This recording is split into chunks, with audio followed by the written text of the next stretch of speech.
안녕하십니까. 이번 시간에는 개정된 상가건물 임대차 보호법에 대해서 설명드리도록 하겠습니다. 법률뿐만 아니라 시행령이나 조례 일부에 대해서 설명을 드리도록 하겠고, 강의 수강 대상은 상가건물 임대차 중개 업무를 담당하시는 공인중개사님들이나 그리고 건물주나 건물주 그리고 상가 세입자들은 기본적으로 상가건물 임대차 보호법을 잘 아셔야 되는 분들이기 때문에 이런 분들을 위해서 개정법을 설명해 드리는 시간을 갖도록 하겠습니다.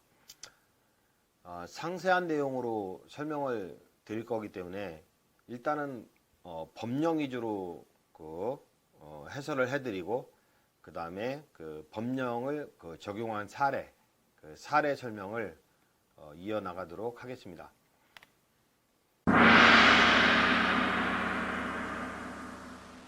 네, 상가 건물 임대차의 성립 부분인데, 일단 상가 건물 임대차 보호법이 적용되기 위해서는 상가 건물의 임차권이어야 되겠습니다. 상가 건물의 임차권이 성립하기 위해서는 일단은 임대차의 합의가 있고요. 건물주와 세입자 간에 임대차의 합의가 있고, 보증금을 지불하고, 예컨대 월 차임을 약정하는 식으로 많이 성립이 되는데, 보증금이 있는 경우도 있고, 없는 경우도 있고, 그건 무관하겠습니다. 그 다음에 차임만 있는 경우도 있으니까. 그리고 임차권의 등기는 필수 요건이 아닙니다. 임차권의 등기가 가능한 경우도 있지만, 보통의 경우는 임차권의 등기 없이 이렇게 성립이 되죠. 미등기 전세도 상가 임차권인데, 다른 말로 채권적 전세다 물권적 전세와 비교를 해서 채권적 전세라고 하는데, 임대차 합의를 하고요. 미등기 전세금을 교부하는 거죠. 전세금의 이자가 차임 역할을 하게 됩니다. 임차권의 등기는 하는 경우도 있고 안 하는 경우도 있고 필수 요건은 아닙니다.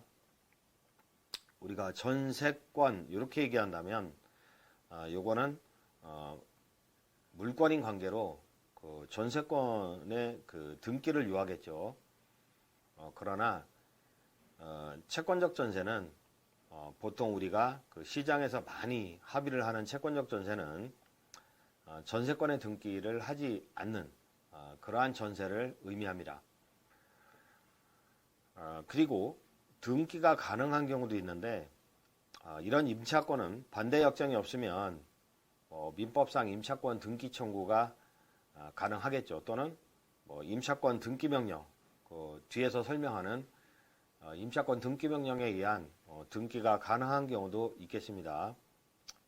다시 말씀드리면, 보통 거래계에서 많이 이루어지는 임차권은 보증금 1억 원에 월세 50만 원 이런 식으로 약정을 많이 하죠. 근데 보증금을 지불하지 않고 월세 10만 원씩 약정한다든지 차임만 지급하기로 약정하는 경우도 있고, 그 다음에 월세는 없고 미등기 전세금만 지불하면서 건물의 세를 얻는 경우가 있겠습니다.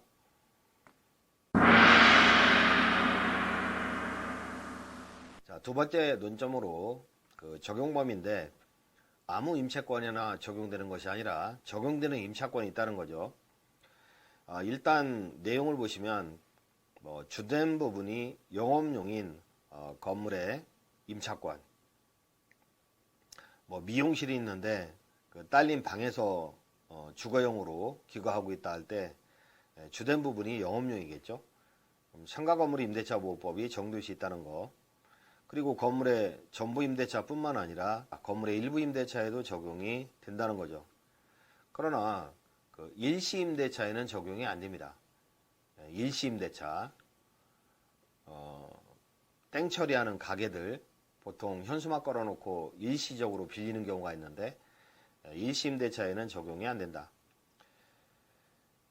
주된 부분이 영업용인 임대차에 적용이 되기 때문에 단순히 상품의 보관 창고, 제조, 가공 등 사실행위만 이루어지는 공장의 임대차, 창고 임대차는 제외되지만 여기에서 그 물건을 판매한다든지 그 영리를 목적으로 하는 활동이 함께 이루어진다면 적용이 될 수도 있겠습니다.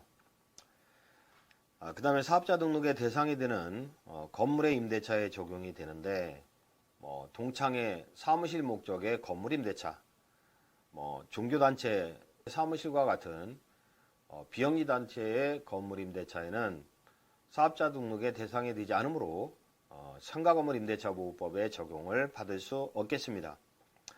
사업자 등록의 대상이 되는 건물의 임대차에 적용되고, 그 다음에 보증금 20억, 10억 이런 임대차는 건물주보다는 세입자가 돈이 많죠.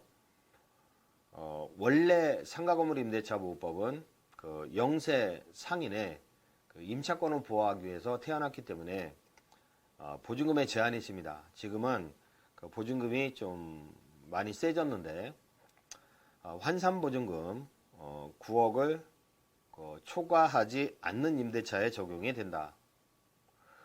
환산보증금을 초과하는 임대차는 예컨대 9억 1000이다, 10억이다. 그런 임대차에는 원칙적으로 상가건물 임대차 보호법에 적용이 없습니다. 가령 상가건물 임대차 보호법에서 인정하고 있는 경매시 우선 배당을 받을 수 있는 우선 변제권이나 그 선순위 담보물권자보다 일정 규모의 보증금에 최우선 변제를 받을 수 있는 최우선 변제권이 없다는 거죠. 이런 내용은 뒤에서 설명을 드립니다. 다만 예외적으로 적용되는 경우가 있는데 9억 원을 초과하는 임대차, 예컨대 보증금 10억이다. 예외적으로 적용되는 경우가 있는데 목적 건물을 인도받고 사업자 등록을 했다면 대항력이 인정이 되겠습니다. 대항력. 새로운 소유자한테 임차권을 주장한다. 대항력의 내용인데 이런 대항력이 인정되고, 그 다음에 존속보장. 뒤에서 보는 10년까지의 그 갱신요구권이 인정이 되겠습니다. 갱신요구권.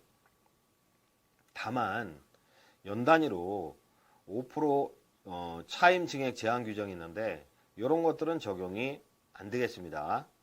그러니까 물가 사정에 따라 10%, 20% 올려달라 해도 할 말이 없다는 거죠. 그 다음에 권리금 회수 기회가 있겠습니다.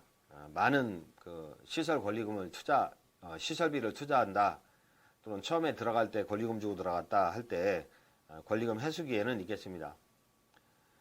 그리고 차임 3기 연체 시 그 즉시 해지 가능하겠습니다. 그러니까 환산보증금 9억을 초과하는 경우는 원래는 임대차 보호법에 적용이 없거든요.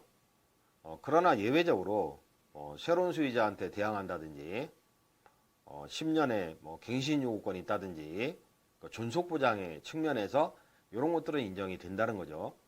그러나 돈 많은 임차인한테 차임을 연 5% 증액 제한하는 그러한 규정의 적용은 없다는 거죠. 그리고 인간적으로 권리금 회수 기회는 준다는 거죠.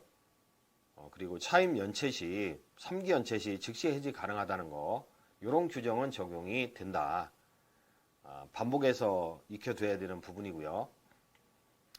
조문을 보시면 조문의 2조에는 적용 범위에서 이 법은 상가 건물, 그러니까 사업자 등록의 대상이 되는 건물, 이런 상가 건물의 임대차 목적물의 주된 부분을 영업용으로 사용하는 경우를 포함한다. 여기에 적용이 된다. 다만 대통령령으로 정하는 보증금을 초과하는 임대차, 그러니까 환산보증금 9억 원을 초과하는 임대차에는 적용이 안 된다는 거죠. 원칙적으로.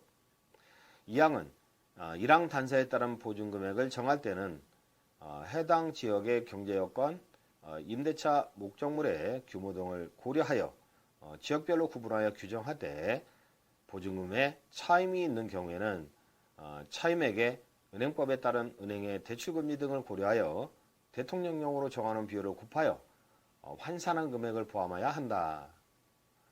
그러니까 환산보증금을 정하는 내용인데 이 구체적인 내용도 뒤에서 보겠습니다.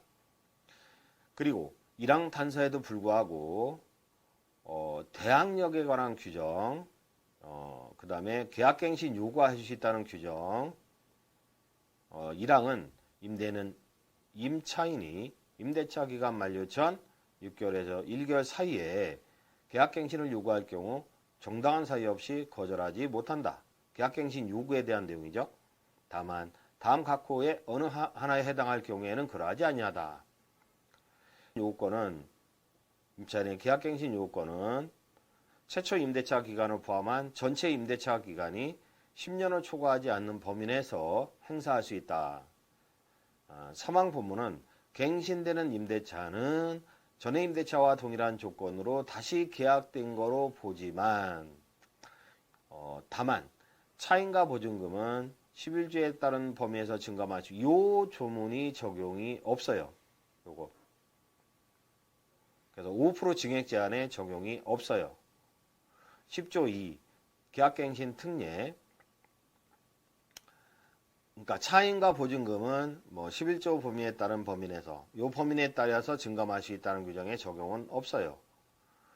그 다음에 10조 2부터 10조 8까지의 규정, 권리금 규정 또는 3기 연체 시 해지할 수 있다는 규정, 계약갱신의 특례 규정, 표준계약서 작성 규정은 이런 9억 초과의 서울시 9억 초과의 임대차에도 적용이 된다는 거죠.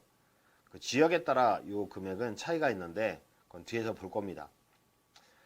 요 조문을 다시 정리해 놓은 게 요건데 다시 설명드리면 주된 부분이 영업용인 건물의 전부 또는 일부 임대차에 적용이 된다. 깔세 같은 일시 임대차에는 적용이 안 된다는 거죠.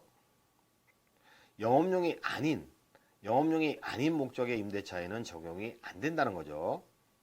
그 다음에 사업자 등록의 대상이 되는 건물의 임대차에 적용이 된다. 사업자 등록의 대상이 안 된다는 거죠. 이런 경우는 상인법에 적용을 받을 수 없습니다. 그 다음에 지역에 따라 금액의 차이는 있지만 서울시 환상보증금 9억 초과의 임대차에는 원칙적으로 적용이 안 된다. 다만 예외적으로 9억 초과의 임대차에도 적용이 되는데 대항력이 인정된다. 갱신 요건이 인정이 된다. 다만 존속보장은 하더라도 연차임 5% 증액 제한 규정 요거는 적용이 안 된다. 그리고 권리금 회수기에 규정이 적용이 된다. 3기 연체 시 즉시 해지 가능하다는 규정이 적용이 된다는 거죠.